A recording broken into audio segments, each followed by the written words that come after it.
ప్రవీణ్కి కూనడు కోనప్ప 2 నుండి 3 కోట్లు ఇచ్చారట. 50 లక్షలు 20 లక్షలు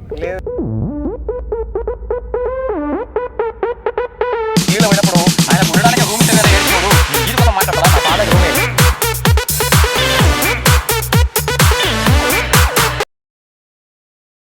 ఈయన పోయి చట్టం చేసేంత ఈయనకున్నది మనిషికి.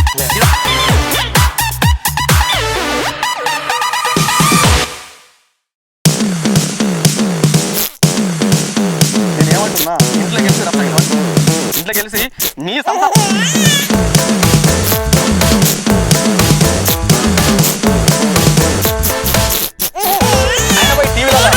డిబేట్ ఆ పనికన్నా డిబేట్ ఎందుకన్నా ఆ డిబేట్ వల్ల ఒక రోడ్ వస్తుందా? ఆ డిబేట్ వల్ల జగన్నాథ్ ప్రాజెక్ట్ నీళ్ళు వస్తాయా?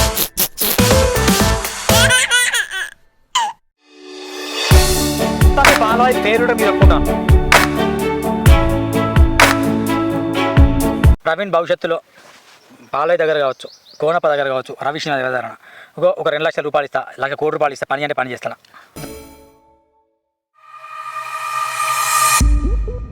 ఇప్పుడు కాగజ్ నగర్లో ఒక దగ్గర 250 గజాల స్థలం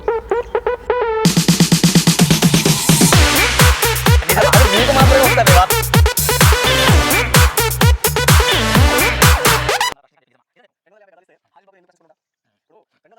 హలో హాయ్ నమస్కారం ఫ్రెండ్స్, నేను మీ జర్నలిస్ట్ సూరన్న.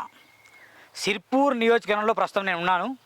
ఈ నియోజకవర్గంలో వస్తే నాకు గుర్తొచ్చే ఏకైక మిత్రుడు దుర్గం ప్రవీణ్.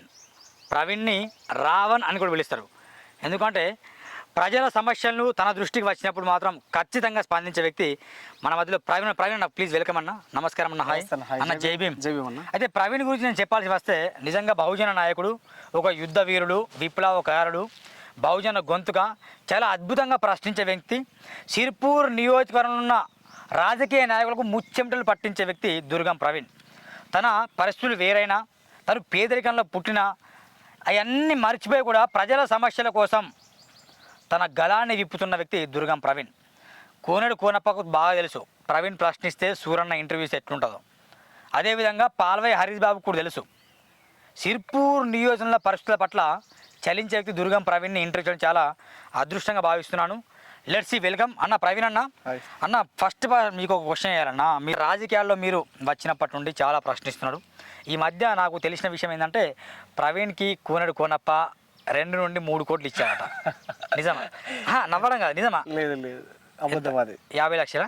లేదన్న. 20 లక్షలు? లేదు లేదు, 5 లక్షలు. ప్రవీణ్ ఎప్పుడైనా అమ్ముడు పోయే వ్యక్తి కాదు, మీలాగానే. ఓకే. ప్రవీణ్ ఈరోజు అమ్ముడు పోయే వ్యక్తి అయితే నా రాజకీయాలు వేరే రకంగా ఉంటుండే. ఎందుకంటే ప్రవీణ్ పేదరికంలో వచ్చినప్పుడు కూడా ఈ సమాజం కోసం పోరాటం చేయడానికి వచ్చాడు తప్ప డబ్బు కోసమో లేకపోతే హోదా కోసమో నేను రాలేదు. ప్రజా సమస్యలు చూస్తే రాజకీయాలకు వచ్చాను, కానీ ఈ డబ్బు, ఈ పరపతి దానికోసం నేను రాజకీయాలకు రాలేదు. అవసరం అన్న ప్రవీణ్కి రాజకీయాలు? ప్రవీణ్కి రాజకీయాలు అవసరమా? రాజకీయాలు రాజకీయాలు అవసరం. పాల్వాయి హరీష్ బాబు రాజకీయాలు అవసరం. ఆర్ఎస్ ప్యాన్కు తర్వాత మాట్లాడదాం. ఆయనకు రాజకీయాలు అవసరమే. మీకేం అవసరం? ఈ ప్రాంతంలో దశాబ్దాలుగా నుండి ఉన్నటువంటి ఈ పేద వర్గాలు ఇప్పటి కూడా అధికారానికి దూరం అయిపోయినరు, విద్యకు దూరం అయిపోయినరు, ప్రశ్నించేవాడు ఒకడు లేడు. కేవలం అందరూ కూడా ఈ మా సమాజాన్ని ఎస్సీ బీసీ మైండ్ ప్రతి పేద బిడ్డను కూడా ఓటర్లుగా వాడుకుంటారే తప్ప ఎప్పుడు వాళ్ళకి అధికారం లేదు. తరతరాలుగా బానిసత్వానికి లోనైపోయినారు. అది చూసిన తర్వాత నాకు కడుపు మండి రాజకీయాలు వచ్చాను. డబ్బు కోసమో అధికారం కోసమో ఈ పదవుల కోసం నేను రాజకీయాలకు రాలేదు. ఈ జరుగుతున్నటువంటి ఈ పేద వర్గాలకు జరుగుతున్నటువంటి అన్యాయాన్ని, ఆ అన్యాయాల కోసం ఇప్పటిదాకా ఎవరు మాట్లాడలేదు. కేవలం వాళ్ళందరూ కూడా స్వార్థ రాజకీయాలు చేసుకుంటూ ఈ సమాజాన్ని కేవలం అనగారిగా వర్గాలుగానే మిగిలిపోతున్నారు. కానీ వాళ్ళు అధికారానికి, ఆర్థికంగా అన్ని విధాలుగా వెనకబడిపోయినరు. అది నేను చూసే ఈ సమాజం మారాలి. ఈ పేద వర్గాలు ఎప్పటికీ ఇంకా పేద వర్గాలుగానే ఉండిపోతున్నారు. వాళ్ళని ఒక స్థానంలో నిలబెట్టాలి, పేదల ఆశయాన్ని సాధించాలనే ఉద్దేశంతో నేను రాజకీయాలు. అంటే నీ కోసం నువ్వు రాజకీయాలు రాలే? నా కోసం నేను రాజకీయాలకు వస్తే ఈరోజు ఈ పరిస్థితిలో ఉండేవాడిని కాదు కదా. అదే కోనప్ప 2 కోట్లు తీసుకునేవాడిని అంతేనా? లేదు లేదు, అట్లా లేదు. సరే ప్రవీణ్, చెప్పేది బాగుంది, కానీ ఏమంటానంటే నేనే సిర్పూర్ నియోజకవర్గాన్ని అభివృద్ధి చేశాను, నా వల్లే సిర్పూర్ నియోజకవర్గం అభివృద్ధి అని కోనడు కోనప్ప గారు చెప్తాను కదా, మరి దానికేం స్పందన? ఆయన అభివృద్ధి చేస్తుందంటే మరి ఆయన చెప్తున్నాడు కదా, మరి ఆయన హయాంలో బ్రిడ్జ్ నిర్మాణం జరిగింది, కొన్ని పనులు జరిగినాయి. ఆయన మొత్తానికి చేయలేదు అని నేను అనట్లా. సేవా కార్యక్రమాలు చేసిండు, కొన్ని చోట్ల కార్యక్రమాలు చేసిండు, ఆయన మొత్తానికి చేయలేదు అని నేను చెప్పదలుచుకుంటున్నా. ఆయన కొంతవరకు ఆయన సాధించిండు అంతే. మొత్తం చేయాలి. ఇప్పుడు ఒకటే రోజుల దేశం మొత్తం బాగుపడాలంటే కాదు కదా. అంటే కోనప్పకి సపోర్ట్గానే మాట్లాడదు అంతే కదా. నేను కోనప్పకు సపోర్ట్ అని నేను చెప్పట్లేదు. అందుకే నేను మొదలు ప్రశ్నించిన. వినండి. కోనప్పకి ఎంతగా అంత గతంలో నా సూరన్న టీవీలో నేను ప్రశ్నించిన. ప్రశ్నించా కోనప్ప వల్ల మొత్తం తెలంగాణ రాష్ట్రంలో సిరిపూర్ నియోజకవర్గం మొత్తం వెనుకబడిపోయిందని చెప్పావు నువ్వే. ఇప్పుడు కోనప్పకి సపోర్ట్గా మాట్లాడితే నాకు డౌట్ వచ్చింది. ఇదే గ్రామాలు అడిగా, కోనప్ప నుంచి ప్రవీణ్కి 2-3 కోట్లు ముట్టినాట. ఇప్పుడు సపోర్ట్గానే మాట్లాడి నువ్వు సపోర్ట్గా మాట్లాడతాను అన్నా. అంటే ఒక వ్యక్తి మంచి చేసినప్పుడు అది మంచిగా నాలే. అవును. ఇప్పుడు కేసీఆర్ కొన్ని మంచి పనులు చేసిండు, అవును, మంచి అన్నం. ఆయన చేయని వాటిని మనం ప్రశ్నించిన తప్ప ఆయన మొత్తానికి చేయలేదు అనడం అనేది అది ఒక ప్రశ్నించే వ్యక్తులలో మనం అడగాలి. అంటే ఆయన మొత్తానికి చేయలేదు అని అంటే అది మన మూర్ఖత్వం. ఇప్పుడు 119 నియోజకవర్గాల్లో సిరిపూర్ నియోజకవర్గానికి మీరు ఏ స్థానం ఇస్తారన్న?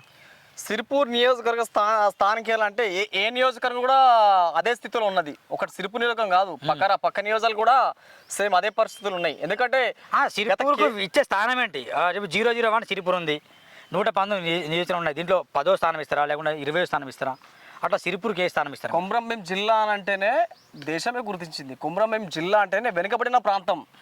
నిరక్షరాస్యతలో వెనుకబడింది, వైద్యంలో వెనుకబడిపోయింది, చదువులో వెనుకబడిపోయింది, పేదరికలు ఉన్నారు, గిరిజన బిడ్డలు, గుడిసెలు. ఇక నేను ఏ స్థానం ఇవ్వాలమంటారు, మీరు దాన్ని డిసైడ్ చేసుకోండి.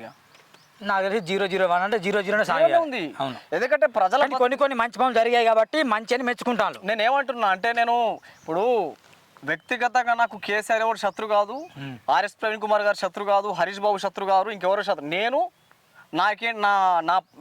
నా పోరాటం ఏంటిది? ప్రజా సమస్యల నా పోరాటం. ఓ సమస్య సాధించబడిందంటే ఇంకొక సమస్య మీద మాట్లాడతాం తప్ప, కానీ ఈ సాధించబడిన సమస్యను అది మంచికి చేయలేదు అనడం అనేది కరెక్ట్ కాదు. ఒక ప్రశ్నించే వ్యక్తిగా నేను చెప్తున్నాను అంతే. ఇప్పుడు సిరిపూర్ గురించి నువ్వు ఎంత కలలు అంటున్నావు. కోనప్ప వర్గం ఒకవైపు ఉంది, హరీష్ బాబు వర్గం ఒకవైపు ఉంది. ఇప్పుడిప్పుడే మన రవి శ్రీనివాస్ కోనప్ప వీళ్ళు కలిసిండ్లు, దండ విట్టలు హర్షద్ హుసేన్ వీళ్ళెవరు ఒకవైపు ఉంది. వీళ్ళందరినీ తట్టుకొని ఒక బహుజన నిర్మాణం చేసే పనిలో మీరున్నారు. అది సాధ్యమవుతుందా? మీరు అనుకున్న కళలు నెరవేర్చగలుగుతారా?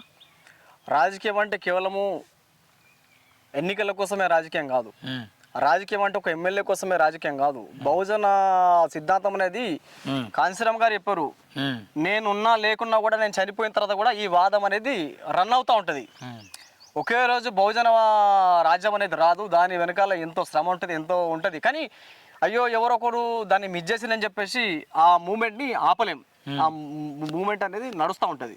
ఖచ్చితంగా మేము ఆశిస్తున్నాం బహుజన రాజ్యం వస్తుందని మేము ఆశిస్తున్నాం. అవును, గతంలో కూడా సిరిపూర్ నియోజకవర్గంలో ప్రస్తుతం మాజీగా ఉన్న కోనప్ప గారిని బాగా ప్రశ్నించారు మీరు. అవును.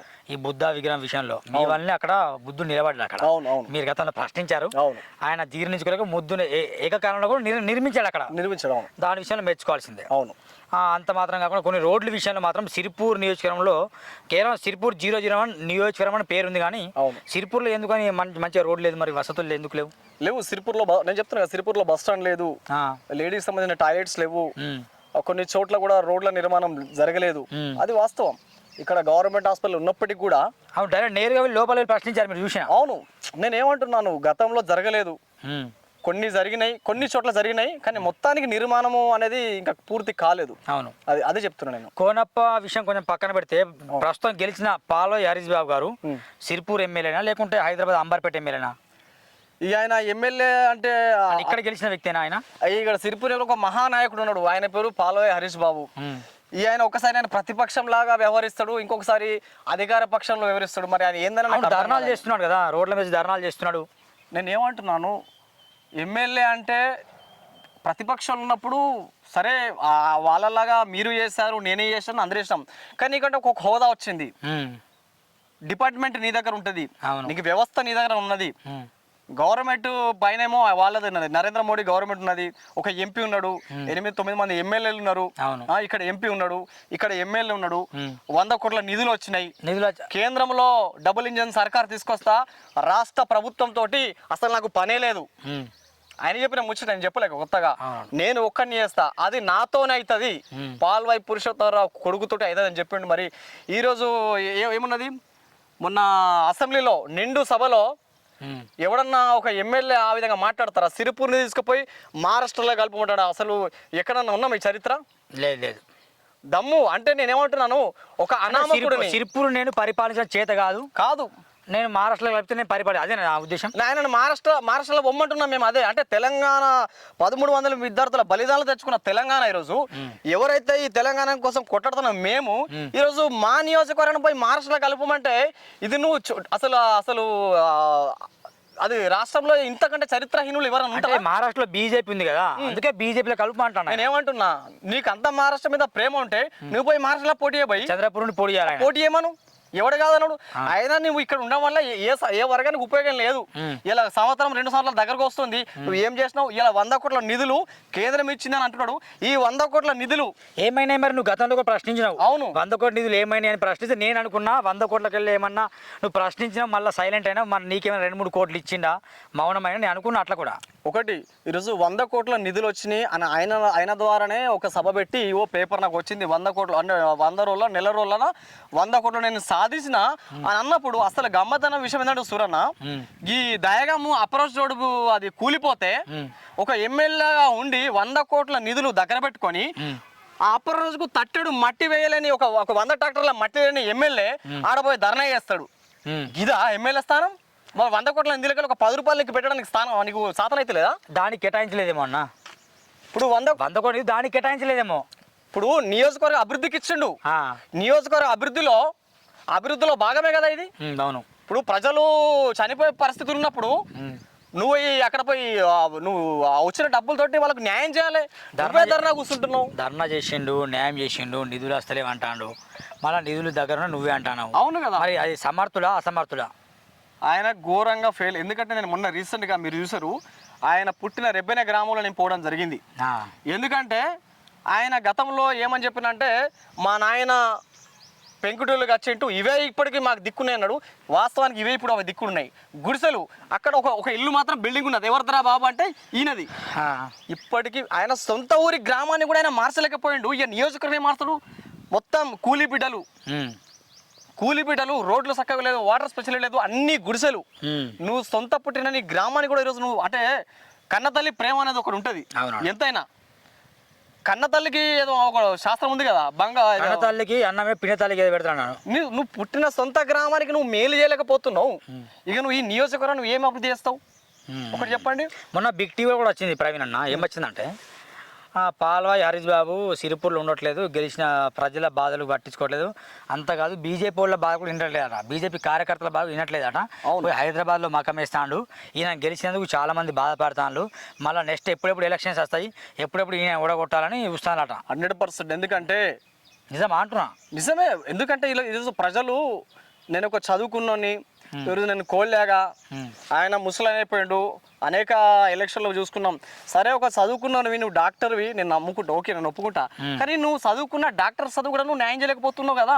ఎందుకంటే ఒక నువ్వు నీకు ఏ రాజకీయంలో ఏది నీకు అనుభవం లేదు కావచ్చు, కానీ వైద్య విషయంలో నువ్వు అనుభవస్తుడివి కదా. కనీసం నీ సొంత గ్రామంలో ఒక ప్రైమరీ హెల్త్ సెంటర్ కేర్ నువ్వు పెట్టద్దా? అలాంటప్పుడు నువ్వు చదువుకున్న చదువుకి ఏం న్యాయం ఉందన్నా? ఏం చేస్తాడు? అవునవును. ఇలా సిరిపూర్లో ఏ ముఖం పెట్టుకుని సిరిపూర్కి వస్తాడు? ఆ బస్ స్టాండ్లు లేదు, ఆయన కట్టలేదు, ఈయన కట్టలేదు, నాతోనే సాధ్యమన్నాడు. ఇలా బస్ స్టాండ్ కట్టలేదు, ఇలా పోడుబులకు పట్టాలు ఇచ్చుడు మేమే ఇస్తాము, దానికి జిమ్మేదారు నేనన్నాడు. మరి ఏమది మాట్లాడుతున్నాడు? అవును, జగన్నాథ్పూర్ ప్రాజెక్టు మీరు ప్రశ్నించారు, అది చేస్తా అని చెప్పి ఎన్నికెళ్తాను చేసిందా? మరి నీళ్ళు అన్న జగన్నాథ్పూర్ ప్రాజెక్టు కానీ, ఇక మిగతా ఆడ ప్రాజెక్టు కూడా కుడికాడు నిలువ కానీ, ఈరోజు ప్రాంత ప్రాజెక్టు కానీ, ఇవి కేవలము మాటలు, ఎన్నికలలో వ్యూహాలే తప్ప ఈయన వల్ల ఒక్క రూపాయి పని జరగదు. Utter flop. రాష్ట్రంలోనే అత్యంత నీచపు రాజకీయాలకు దిగారి అత్యంత ఘోరంగా పడిపోయిన నాయకుడు ఎవరైనా ఉన్నారంటే ఈరోజు పాల్వాయి హరీష్ బాబు గారు. 100% చెప్తా. ఎందుకంటే ప్రజల కష్టాలు తీర్చలేని అధికారం ఎందుకన్నా నీకు? నరేంద్ర మోడీ అని చెప్పినావు, ఎంపీ అని చెప్పినావు, జోడెడ్లక పనిచేస్తానన్నావు. ఎలక్షన్స్లో నేను విన్నా కరెక్టే. నేను ఎమ్మెల్యే గెలిచున్నా, నాకు ఇప్పుడు ఒక్కడే కుడి భుజం ఉంది, ఎంపీ కూడా పిలిస్తే నేను 2 ఎడ్ల బండ్ల లెక్క వెళ్తాం, కేంద్రం నుండి నిధులు తీసుకొస్తాం, సిరిపూర్ నియోజకవర్గంలో దేశంలోనే అత్యున్నతంగా మారుస్తాను చెప్పిండు.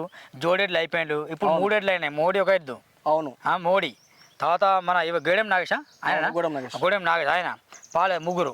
ఈ ముగ్గురు ఉండి సిరిపూర్లో 100 కోట్లు అంటున్నావు. నాకు తెలిసి 100 కోట్లు కాదు, బాగానే కోట్లు వచ్చినాయి సిరిపూర్కి. మరి ఎందుకు బయటపడట్లేదు అంటున్నా. నేను అదే చెప్తున్నా. ఇప్పుడు మాకు చెప్పకు, మీ బీజేపీ కార్యకర్తలు చెప్పండి. వాళ్ళు అసలు అనుమానం పడుతుర్రు. అరే 100 కోట్ల నిధులు వచ్చినాయి, మరి మా ఎమ్మెల్యే గారు ఎందుకు నిధులు మరి ఎందుకు డెవలప్మెంట్ చేస్తారని నేను అంటలేను. వాళ్ళ బీజేపీ కార్యకర్తలు ఏమో అంటున్నారు. అరే ఏందన్న మరి మా ఎమ్మెల్యే గారు మరి 100 కోట్ల నిధులు పెట్టి రోడ్లు ఎందుకు అయితలేవు, ఈ పల్లె లొల్లులు ఎందుకు ఉన్నాయి, ఈ గుడిసెలు ఎందుకు ఉన్నాయి. అవును. ఇంకోటి బెంగాలీ సమాజాన్ని మోసం చేసిండు. ఎందుకంటే బెంగాలీ సోదరులకు ఈరోజు ఎస్సీ సర్టిఫికేట్ ఇస్తా అని చెప్పేసి వాళ్ళ చెవులలో పూలు పెట్టిండ్రు. ఇప్పుడు వాళ్ళు మోసపోయారు. మాలీల కోసం మాట్లాడిండు, మాలీలకు ఎస్టీ సర్టిఫికేట్ ఇస్తా అని చెప్పిండు. ఎందుకంటే కేంద్రంలో మేమే చట్టం చేస్తాం, పార్లమెంట్లో చట్టం చేస్తా అని చెప్పేసి ఇనే కదా మాట్లాడింది సిపాయి. అదన్నాడా పోడువులకు పట్టాలని చెప్పిండు. ఇన్ని రోజులైనా ఎందుకు మొహం చాటుతున్నాడు, సమాధానం ఇస్తున్నాడు. వాస్తవమే, అనేక గ్రామాల్లో కూడా రోడ్ లేదు. ఇప్పుడు మన రోడ్ వెళ్ళాలి, ఎగ్జాంపుల్ మా గంగాపూర్ అనుకుందాం, రోడ్ లేదు, ఉంది కానీ మధ్యలో 1 కిలోమీటర్ లేదు, ఫారెస్ట్ అడ్డేస్తాడు. ఇతను మాట ఇచ్చింది రోడ్ వేసాను. మరి కేంద్రంలో మోడీ ఉన్నప్పుడు ఈయన వెళ్ళి మాట్లాడి ఫారెస్ట్ వాళ్ళు ఇబ్బంది పెడుతున్న గ్రామాలలో రోడ్లు వేయించచ్చు కదా అన్న. మొన్న ఢిల్లీలో పోయినప్పుడు ఆయనకు ఉండడానికి రూమ్ ఇస్తలేదని ఏడిచినోడు గీటి కోసం మాట్లాడతాడా అన్న? పాలకి రూమ్ వేయలే, ఆయన ఏడ్చుకుంటూ చెప్పిండు కదా. ఒక ఎమ్మెల్యే అట్లా చెప్పుకుంటాడా అన్న? నీ స్థానం ఏంది, నువ్వు ఒక జాతీయ పార్టీలు ఉన్నావు, నువ్వు ఆడపోయి ఆయనకే రూమ్ ఇస్తలేడు, ఆయన ఎవరు డేక్తలేరు, ఈయన పోయి చట్టం చేసేంత ఈయనకున్నది ఈ మనిషికి. ఇక్కడ రాష్ట్రంలో ఇక్కడ ఇది అసెంబ్లీలో మా అష్టదిగ్బంధం చేస్తా, రాష్ట్రంలో ఏదో చేస్తా అంటే సిరిపూర్ సమస్యలని గాదికి వదిలిపెట్టి ఉస్మానియాలో బాగా లేదా హాస్పిటల్ మాట్లాడాడు. నేను అదే రోజు ఫేస్బుక్లో పెట్టా, వాట్ అబౌట్ సిరిపూర్. నేను ఏమంటున్నా, ఇంట్లో గెలిచి రచ్చగెలువు అంటున్నా. ఇంట్లో గెలిచి నీ సంసారం ఇక్కడ సకదం లేదు, నిన్నేలో ప్రజలు చీచి అంటారు. నువ్వు అంటే గల్లీలో చక్రం దింపునోడు పోయి రాష్ట్రంలో చక్రం దింపుతాడట, అష్టదిగ్బంధం మీద చేస్తాడట. అది ఎట్లా అంటే దయ్యాలు ఇదంతా కూడా ఏంటంటే ప్రజా సమస్యలు ఇక్కడ మేము మాట్లాడుతుంటే ఆయన పోయి టీవీలలో డిబేట్లు, ఆ పనికిరాని డిబేట్లు. ఎందుకన్నా ఆ డిబేట్ వల్ల ఒక రోడ్ వస్తుందా, ఆ డిబేట్ వల్ల జగన్నాథ్పూర్ ప్రాజెక్ట్ నీళ్ళు వస్తాయా, ఆ డిబేట్ వల్ల ఆయన సొంత గ్రామంలో గుడిసెలు వస్తాయా, ఆయన పెట్టిన పనికి మళ్ళీ డిబేట్ వల్ల ఈరోజు ఆడ ప్రాజెక్టు కుడికాలు నీళ్ళు వస్తాయా, ఆయన పెట్టిన డిబేట్ వల్ల ఈరోజు రోడ్లు మంచిగా అవుతాయి, ఏమవుతాయి? అది కదా డిబేట్ వల్ల ఛానల్కి వ్యూస్ వస్తాయి. ఏమంటున్నా, వ్యూస్ వస్తాయి, ఛానల్కి కామెంట్లు వస్తాయి. అదే అంతే కదా. ఇక ఆయన ఏంటంటే రాష్ట్రంలో ఏదో ఒక సెలబ్రిటీ అంటే చూడు, ఐఎమ్ సంథింగ్ అన్నట్టు. ఇక్కడ చూస్తే మాత్రం ఏముండదు. మొత్తానికి పాల్వాయి ఫెయిల్యూర్ మీరు ఒప్పుకుంటాను. నేను ఒప్పుకోదు కదా, వాళ్ళ బీజేపీ కార్యకర్తలు అయినా చీచి అంటారు. నేను చెప్పేది ఏమన్నా, ఆయన ఒక ప్రశ్న అండి ఏంటంటే పాల్వాయి చేస్తున్న పరిపాలన అలా ఆ విధంగా ఉంది. ఇప్పుడు సిరిపూర్ నియోజకవర్గంలో రాజకీయాలు మొత్తం అట్టర్ ఫ్లాప్ అయినాయి. ఏదైనా కోనప్ప వర్సెస్ కావచ్చు, దండవిట్లు కావచ్చు, రవి శ్రీనివాస్ కావచ్చు, వీళ్ళ వర్గం వీళ్ళు అయిపోయినాయి. ఈ అన్ని ప్రతిపక్షాలు కూడా పాల్వాయిని ప్రశ్నించట్లేదు. అవును, ప్రతిపక్షాలు కూడా సిరిపూర్ నియోజకవర్గం అభివృద్ధిని ప్రశ్నించడం విఫలమై నేను అంటా. మరి వాళ్ళు విఫలమై నువ్వెందుకు మళ్ళీ ప్రశ్నిస్తున్నావు? నేను ఎందుకంటే నా జీవితమే ప్రశ్నించడంతో మొదలైంది. ఇప్పుడు వాళ్ళు ప్రశ్నిస్తారా లేదా అని నాకు తెలియదు. ఎందుకంటే నేను ఈ ప్రాంతంలో పుట్టిన, నా నియోజకవర్గం డెవలప్మెంట్ కావాలి, ఈ పేద వర్గాలు ఇంకా తరతరాలుగా అనగదొక్కబడద్దు, ప్రశ్నించకుంటే మనం బానిసత్వంగా ఉంటాం అనే ఉద్దేశంతో మనము ప్రశ్నించకపోతే ఇంకెవరు ప్రశ్నిస్తారు? కాబట్టి సమస్యలు, ఈ ప్రాంత సమస్యలు నాకు మాత్రమే తెలుసు. ఎందుకంటే నేను ఆ స్థితిలోకి వచ్చిన. ఇప్పుడు పాల్వే హరీష్ బాబు కానీ, కోనేరు కోనప్ప కానీ, ఇక మిగతా రావి ఇలాంటి నాయకులు ఎప్పుడు పోయి అరక దున్నలే, పోయి 300 రూపాయల కూలి పనులు చేయలే. కానీ దుర్గంపురం 300 రూపాయల కూలి పని చేసిండు. ఆ కష్టం విలువ, ఆ కన్నిటి విలువ, ఆ చెమట చుక్క విలువ నాకు మాత్రమే తెలుసు, వీళ్ళకి తెలియదు. కాబట్టి నేను ప్రశ్నిస్తా. ప్రవీణ్ భవిష్యత్తులో పాల్వే దగ్గర కావచ్చు, కోనప్ప దగ్గర కావచ్చు, రవి శ్రీనివాస్ దగ్గర ఒక 2 లక్షల రూపాయలు ఇస్తా, 1 కోటి రూపాయలు ఇస్తా, పని అంటే పని చేస్తాను. దుర్గం ప్రవీణ్ మొట్టమొదటిగా నన్ను కొనడానికి ఇక నియోజకవర్గం కాదు, నోటు కూడా తయారు కాలే, ఇంకా నోట్ లేదు, నన్ను కొనడానికి నోటు తయారు కాలే నియోజకవర్గంలో. దుర్గం ప్రవీణ్ మీరెట్లను అమ్ముడు పోనే జర్నలిస్ట్గా గొప్పగా పేరు తెచ్చుకున్నారో నేను కూడా అలాగనే. ఎందుకంటే నా చేతికి బాబాసాహెబ్ అంబేద్కర్ విద్యనిచ్చిండు. నన్ను ప్రశ్నించగాని డబ్బులు జేబులో పెడతాను. అప్పుడు నీ పరిస్థితి ఏంది? ప్రశ్నిస్తావా, డబ్బులు తీసుకొని జంప్ అవుతావా నువ్వు కూడా? ఒకవేళ నేను ఎదురు డబ్బులు తీసుకునే వ్యక్తిని అయితే ఇప్పటికి నేను గతంలో ఎమ్మెల్యే ఉన్నప్పుడు కోనేరు కొనపగానే ప్రశ్నించాడు, నా అంత ఎవరు ప్రశ్నించలే. రాష్ట్రంలోనే నా అంత ఎవరు ప్రశ్నించలే. ఈ రోజు ఇప్పుడు ఎవరైతే ఎమ్మెల్యే ఉన్నారో తిరిగి మళ్ళీ వాళ్ళని ప్రశ్నిస్తున్నా. వాళ్ళు ప్రశ్నిస్తే అదే అంటున్నాను, మౌనం ఎందుకైనా అని. హరీష్ బాబు గారిని నేను మాట్లాడుతున్నా, ప్రశ్నిస్తున్నా. నేను ఎక్కడ కూడా ప్రశ్నించడంలో నాగలేదు. గతంలో ఎవరు ఎమ్మెల్యేగా ఉన్నా వాళ్ళని ప్రశ్నించినా, ధర్నాలు చేసినా, పోడుపులకు పట్టాల కోసం నిరాహారాలు దీక్ష చేసినా, ఎక్కడైనా జరిగినా దుర్గం ప్రవీణ్ ఖచ్చితంగా అక్కడ కొట్లాడిండు.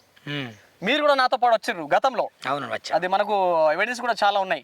ఇప్పుడు మళ్ళీ ఎవరైతే ఎమ్మెల్యే ఉన్నారో తిరిగి వాళ్ళని ప్రశ్నిస్తాం 100%. ఇప్పుడు కాగజ్ నగర్లో ఒక దగ్గర 250 గజాల స్థలం నీవు రాష్ట్రంగా ఎక్కడో కొన్నామని వార్తలు వచ్చాయి. అంటే వినిపిస్తుంది నిజమా? అది మీకు మాత్రమే వస్తాయి వార్తలు మరి. నిజమా అంటే అన్న, నేను ఒక ప్రశ్నించే గొంతుగా ప్రవీణ్ ప్రశ్నించే గొంతు గారికి సంథింగ్ ఆర్ఎస్పీనో లేకుంటే కోనప్పనో పాలయనో 250 గజాల స్థలం ఉంచుకో, నువ్వు మళ్ళీ ప్రశ్నించకని చెప్పి నిజమా? నిజం చెప్పు. 250 గజాలు ఇస్తే హరీష్ బాబు నేను ఎందుకు ప్రశ్నించకుండా ఉంటా? ఇప్పుడు 250 గజాలు పాలవ హరీష్ బాబు గారు దూరంలోనే. అదే సరే, అంత పెద్ద విలువైన నాకు ఇస్తే హరీష్ బాబు మీద నేను ఒక్కటి కూడా మాట్లాడాల్సిన అవసరం లేదు. కానీ పొద్దున్న లేస్తే హరీష్ బాబు మీద ప్రశ్నించకుండా నేను ఉండలేను. మీరు చూడండి, ఒకవేళ నేను డబ్బులు తీసుకునే వ్యక్తిని అయితే పొద్దున్న హరీష్ బాబు డబ్బులు తీసుకుని హరీష్ బాబు చాలా కబ్జాలు తెలుసు ఆయనకు. ఆయన ఎమ్మెల్యే కాడు వాస్తవం, నా దృష్టిలో కూడా వాస్తవానికి. ఆయన ఏం పట్టించుకోడు అలాంటి విషయాలు. కబ్జాలు ఎవరన్నా చేసుకొని ఏమనేసి నాకు సంబంధం లేదు అని ఆయన ఉండే వ్యక్తి. ఆయన ఏమన్నాడు కదా, అందుకని నువ్వు ప్రశ్నించి ఆయన ఏమన్నాడు కదా. ఇప్పుడు అది 100 గజాలు 50 గజాలు అన్నది అది చాలా అబద్ధం అన్న, అది ఫేక్ న్యూస్. అట్లాంటివి ఏముండదు. దుర్గం ప్రవీణ్ అట్లాంటివి తీసుకునే వ్యక్తి, ఒకవేళ తీసుకునే వ్యక్తిని అయితే ఇంతకుముందు కోనేరు కొనప్ప గారు ఒకవేళ నాకు ఆఫర్ చేస్తే కనుక నా స్వార్థం కోసం అయితే నిజంగా నేను అప్పుడు వెళ్ళి నేను 10 లక్షలు 20 లక్షలు తీసుకొని ఆయనకు జిందాబాలు కొట్టుని నేను కొట్టలే. అప్పటి నేను చేయలే కదా, నేను పోరాటం చేసిన. నా ఉద్యమం అనేది పోరాటంతో పుట్టిన ఉద్యమం. చివరిగా భవిష్యత్తులో మీ కార్యక్రమం ఏంటి? కేటీఆర్ పిలిచి నీకు టికెట్ ఇస్తే, అంటే కేటీఆర్ దగ్గర లిస్ట్ ఉంది ఎవరెవరు ప్రశ్నిస్తాను. ఎందుకంటే పండు ముసులో టికెట్ ఇస్తే ఎట్లా అట్టర్ ఫ్లాప్ అయింది గతంలో.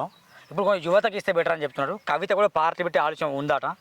కవిత అన్న కేటీఆర్ కలిసి దుర్గం ప్రవీణ్ని ఎమ్మెల్యేగా టికెట్ ఇస్తే బెటర్ అని ఆలోచన వస్తే నీకే పార్టీ ఫండ్ ఇచ్చేసి అప్పుడు నువ్వు ఏం చేస్తావన్నా తీసుకొని? అన్న మేము పోరాటం చేసిందే దొరల మీద పోరాటం చేసినామన్నా.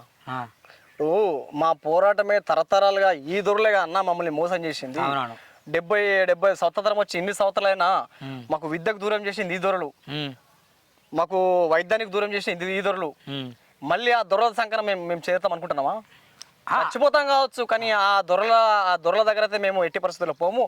అవసరమైతే స్వతంత్రంగా మేము నిలబడతాం కావచ్చు, బహుజన వాదం ఉన్నటువంటి ఆ పాటలకు వెళ్ళి మేము పోరాటం చేసి మేము నిలబడతాం కావచ్చు, కానీ ఎట్టి పరిస్థితిలో ఈ దొరల భజన మేము చేసే వ్యక్తులు అసలు కాము. గతంలో ప్రవీణ్ ప్రతి గ్రామంలో పల్లెకు ప్రవీణ్ అని వెళ్ళేవాడు, అంటే సమస్యల్ని వెలికి తీశాడు, ప్రశ్నించేవాడు, కోనప్పకు ముచ్చెమటలు పట్టించాడు, అటు అధికార పక్షాన్ని ప్రతిపక్షాలను రాజకీయ నాయకుల భాగవతాన్ని విప్పాడు. ఎలక్షన్స్ వస్తే మాత్రం ఆయన మాట్లాడతారు ప్రవీణ్, లేకుంటే ఫేస్బుక్లోనే మాట్లాడతాడు. ఆయన ఇప్పుడు స్పందించట్లేదు, మౌనంగా ఉన్నాడనే టాక్ ఒకటి ఉంది. అది మీ అభిమానులు కొందరు అంటారు. అంటే మీరు రావాలని వాళ్ళు కళ్ళగా అంటారు. ఎందుకని మీరు అంతగా గతంలో ప్రశ్నించారు, మీరు ఎందుకు ప్రశ్నించట్లేదు? దుర్గం ప్రవీణ్ మౌనంగా ఉండంటే నా భావాన్ని ఇంకో ద్వారా తీస్తున్నా. ఇప్పుడు నేను ఏదో వీడియోలు పెడితేనే ఇంకోటి చేస్తేనే కాదు. ఓకే, ఇప్పుడు నా మార్గాన్ని ఇంకొక మార్గంలో తీస్తున్నా, అంతేగాని మేము ఎక్కడ ఆగిపోలేదు. ఒక 2 రోజులు ఆగిపోయినంత మాత్రాన ఈ మూమెంట్ అనేది ఆగిపోదు. దుర్గం ప్రవీణ్ ఎక్కడ ఆగడు. ఖచ్చితంగా ఎక్కడ సమస్యలను కూడా దుర్గం ప్రవీణ్ వెళ్తున్నాడు. చాలామంది ఏదైనా సమస్యలు ఉన్నా మేము వెళ్తున్నాము, ఉద్యమాలు చేస్తున్నాము. ఎక్కడ దుర్గం ప్రవీణ్ ఆగడు, జనాలలో ఉంటాడు. ఈ ప్రాంతంలో పుట్టినా, ఇక్కడ గింజలు తిన్నా, ఇక్కడ నీళ్ళు తాగినా ఈ ప్రాంతం కోసం పోరాటం చేయడానికి నా ప్రాంత ప్రజల పేద వర్గాల గొంతుగా నేను ఎప్పటికీ ఉంటా. ఇప్పుడు ఎట్లా గతంలో మీ మీద మీ ఇంటి మీద దాడి చేసిన ఇంటి మీద దాడి చేసినా కూడా స్పందించారు. మా డోర్లు పగలగొట్టారు, మీ రాళ్లతో వేశారు. అవన్నీ తట్టుకొని వెళ్తాను. కొంచెం ఏమన్నా భయం మీలో ఉందా? భయమైనా అంటే భవిష్యత్తులో ఏమన్నా నీ మీద కుట్రలు కుతంత్రాలు హత్య ప్రయత్నం అట్లేమన్నా ఉండే అవకాశాలు ఉన్నాయా?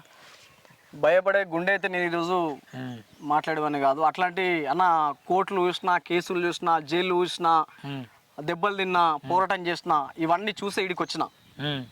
అవన్నీ నా శరీరం తట్టుకున్నది. ఎందుకంటే భయపడేవాడు నాకు ఆ భయం అనేది నాలో లేదు. ఆ భయాన్ని జయించి నేను బయటకు వచ్చిన. ఆ భయాలు ఎవరికి ఉంటాయి తెలుసా? దోచుకున్నానికి భయం ఉంటుంది, కబ్జాలు చేసినాక భయం ఉంటుంది. నాకెందుకు భయం ఉంటుంది అన్న? నేను ప్రజా సమస్యలను కొట్లాడే వ్యక్తిని.